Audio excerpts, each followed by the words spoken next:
Chennai super কিংসের জার্সিটাতে কি জাদু আছে না কিছু আছে বলুন তো আপনারাই।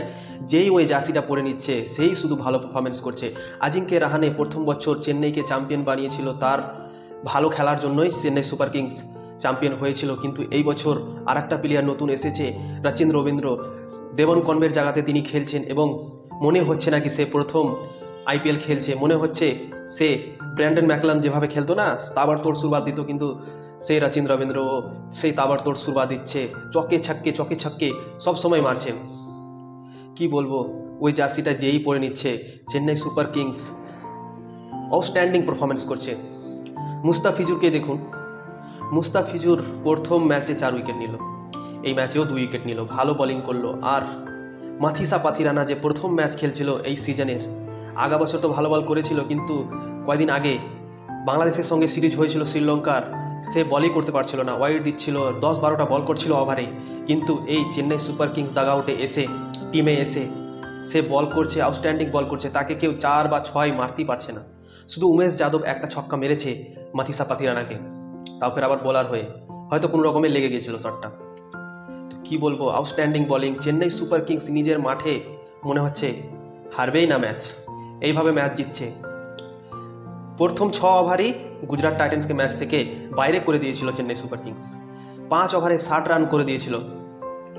শুভমান গিল টসের সময় বুঝতে পারছিল না কি বোলিং করবো না ব্যাটিং করব, দিয়ে পরে বললো কি না আমরা বোলিং করব।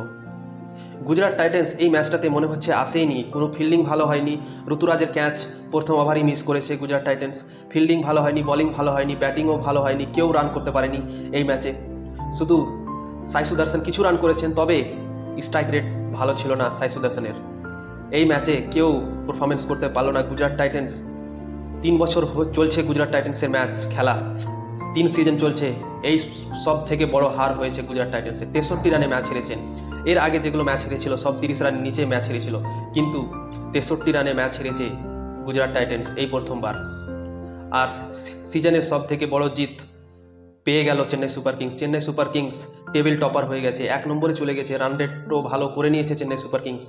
তো আমার মনে হয় এই বছরও চেন্নাই সুপার কিংস কনফার্ম চলে যাবে প্লে অফে।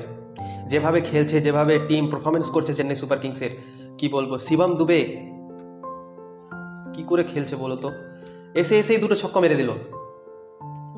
আমি তো ভাবতে পারছি না কি শিবম দুবে এত সুন্দর ক্রিকেট খেলছে, তাকে কি বিশ্বকাপে নেওয়া উচিত আছে? তোমরাই কমেন্ট করে বলো। চেন্নাই সুপার কিংস টিমটা না অসাধারণ, যেই সেই জার্সিটা পরে নিচ্ছে। ধোনির কারিশমা দেখো, ধোনি যে টিমে আছে সেই টিমটা ভালো করছেই। ধোনি একটা দারুণ ক্যাচ নিয়েছে কালকে। 42 বছর বয়স হয়ে গেল মহেন্দ্র সিং ধোনির, কিন্তু মনে হচ্ছে নাকি তার 42 বছর বয়স, মনে হচ্ছে তার বয়স হচ্ছে 26।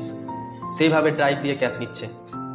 মোটা এজ লেগেছিল, অনেকটা ব্যাট থেকে লেগে স্লিপের দিকে বল যাচ্ছিল, দিয়েও মহেন্দ্র সিং ধোনি সেই জাম করে ক্যাচটা নিয়ে নিয়েছে। মনে হচ্ছে নাকি 42 বছর বয়স হয়ে গেছে মহেন্দ্র সিং ধোনির। এখনও মনে হচ্ছে তিনি বয়স্ক হননি, তিনি অ্যাং আছেন, আগেকার মতোই উইকেট কিপার করছেন। তো মহেন্দ্র সিং ধোনি কি বলবো, প্রশংসা যতই করব ততই কম মহেন্দ্র সিং ধোনির জন্য। তো দারুণ একটা ম্যাচ জিতলো গুজরাট টাইটান্স। এই বছর প্রথম ম্যাচ হেরে গেল, জানি না এই বছরটা গুজরাট টাইটান্সের কেমন হবে। মোহাম্মদ শামি নেই, হার্দিক পান্ডিয়া তো ক্যাপ্টেন ছিল, সে তো চলে গেছে আগে। তো জানি না এই বোলিং অ্যাটাকটা গুজরাট টাইটান্সের আজকে প্রচুর মার খেলো চেন্নাই সুপার কিংসের হাতে। যেই আসছে সেই শুধু মার খাচ্ছে। রাশিদ খান 49 রান দিচ্ছে 4 ওভারে, যে কেউ এসে রাশিদ খানকে মেরে দিচ্ছে কালকের ম্যাচে। তো 49 রান দিল রাশিদ খান 4 ওভারে, 2 উইকেট নিয়েছিল, কিন্তু রানও খেয়েছিল অনেকটা। রচিন রবীন্দ্র কি বলবো, পাওয়ার প্লেতেই ম্যাচকে একতরফা করে দিচ্ছে। চেন্নাই সুপার কিংসের দিকে ম্যাচটাকে টেনে নিয়ে আসছে রচিন রবীন্দ্র।